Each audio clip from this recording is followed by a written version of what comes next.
David A. Paterson, Senior Vice President, Las Vegas Sands Corporation, Distinguished Professor at Touro University, and the 55th Governor of New York.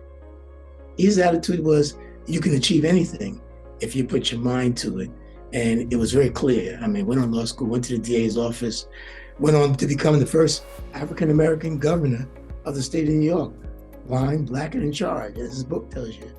So I was born in Brooklyn, New York, and was diagnosed as having optic atrophy, which is scarred tissue between the retina and the optic nerve. The fact that he was the first blind governor, I mean, that's a hard thing to do. So that's physical courage as well as psychic courage. And that is to be greatly admired in my judgment. The obstacles that he had in life and his impairments and how he just continued to move forward. To remember that when he became governor, when Eliot Spitzer resigned, the state's economy was deteriorating, and the governor was the one who had to be the force that really steered the state through this crisis. You know, whether we're dealing with education or housing, healthcare, I mean, he lived and breathed service. The governor was able to achieve the repeal of the Rockefeller drug laws. The Democratic Party had been trying for 40 years to get that done. Every Republican senator voted against that. And we know the Democrats only had a 1-seat majority in the New York State Senate. He held them together to achieve that. And it's not just repealing a bad law, it was changing the face of the issue. The governor had concluded that the criminal justice system was incapable of dealing with a drug epidemic, that it was primarily a medical problem. And he gave the courts the resources to do that, despite the fact that the state was in dire straits financially.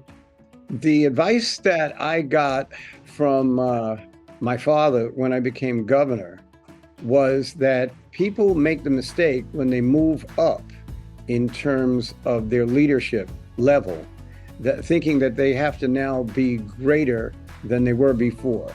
And he said to me, what you've done in your career is what got you to where you are right now.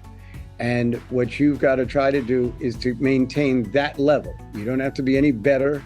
You just keep doing what you're doing and it will serve you well. You know, no matter who it is, do not prejudge. He would always tell me at times how he could stop at a homeless person on the street and have a conversation with them, and you would be able to take something from that conversation. He followed that up with pardons of people who were serving lengthy jail sentences for minor drug offenses.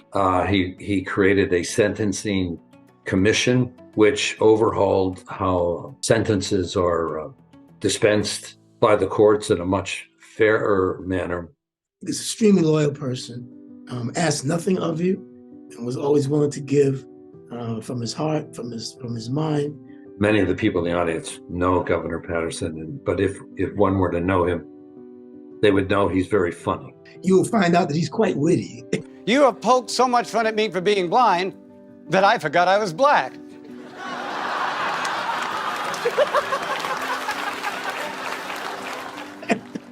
He has a sense of humor that is second to none. Sometimes he can't help being funny.